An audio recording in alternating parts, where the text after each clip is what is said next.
Hey, it's Pete, GCI Turf. I hope you're having a great day today. And you know, I get often asked, how do I get weeds in my yard? Why do I get weeds in my yard? How come there's weeds in my yard? What can we do to stop weeds in my yard? A million different questions, a million different ways that you can word that question. Well, let's start with, how do I get weeds in my yard? Ah, yeah. Good old-fashioned weeds. Look at them. All over the place.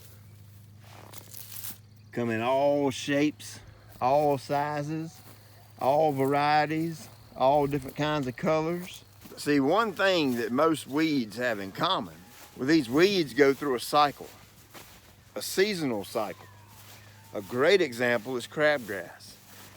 So typically what happens with crabgrass is, it'll come up in June, July, August, sometime in that time frame. It'll grow up, become a mature plant.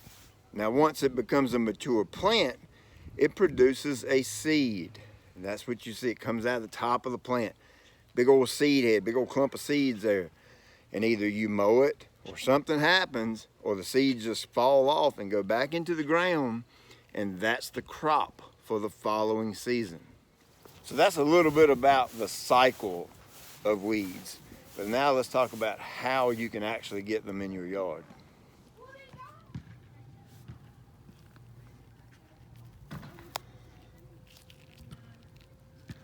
So right here, the famous Poa annua. Yep, lots of people get this in their yard. Look along downside this road. Well, thing is, look where it's at. It's very close to my yard. Now, could this guy mow this and blow it across the street and put this seed along the edge of my road, and will that seed germinate next year? Chances are it will. So here I am up under my mower deck. Now this is pretty normal. As you mow, some of the grass clippings is going to stick to the bottom of your deck.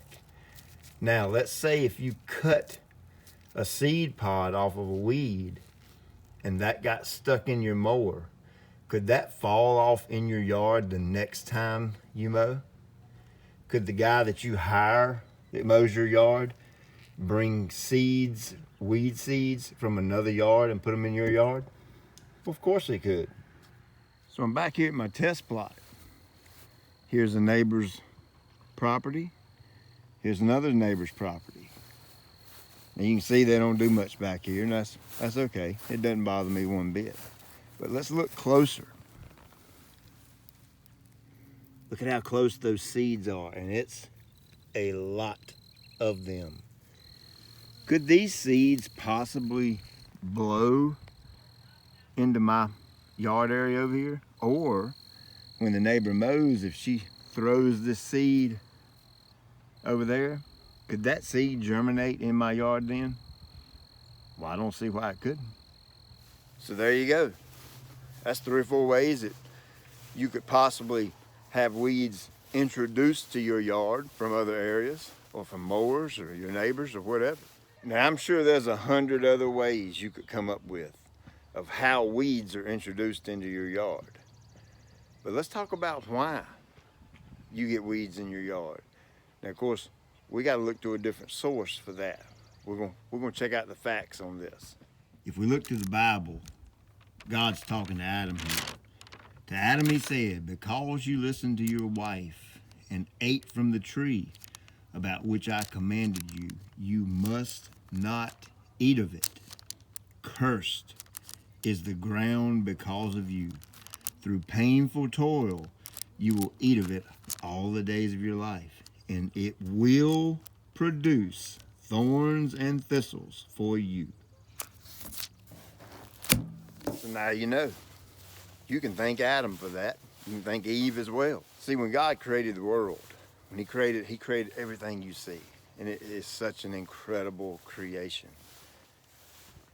He left Adam and Eve with one rule. And after he created all this, he give all this to Adam and Eve and said, hey, you guys have all this, it's yours. But you can't eat of that tree, that the tree of knowledge of good and evil. And what happened was Satan come along and he deceived them. He tricked them. And they disobeyed God. And when they did, that's when sin came into existence. You and I inherited that sin along with the dirt. Mr. Pete, I understand that God's word is final, and it cannot be changed, and it cannot be undone. Well, since we're dealing with dirt that is not perfect, that's why you get weeds. At the end of the day, that's the bare bones fact. You have to be on a very consistent, very steady, strong lawn care program. Well, it takes a lot of work. Not gonna lie to you. I actually make my living off sin, if you think about it that way. I get paid to take weeds out or to control weeds to the point to where they can't be seen. And since we now know that the ground has issues because God cursed it, because of Adam's and Eve's disobedience, you now understand weed control is an ongoing process. So hey, I hope you've enjoyed this video. Hope you learned something. I know it's a little bit different, but that's okay. Everybody needs to know that at some point in time.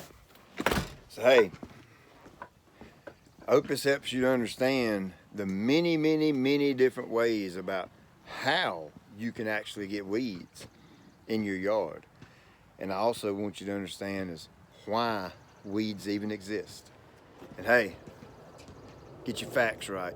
So I was sitting in here editing this video, getting ready to post it, and I happened to see we just hit 9,000 subscribers, man. That's I can't get over this, how quick it's happening. Thank you so much. But this fella right here, Triboman1, if you will message me through YouTube, we'll send you a BioStimulant pack. I need your name and your shipping address and all that kind of thing. Send it to me through the YouTube messaging system. Thank you.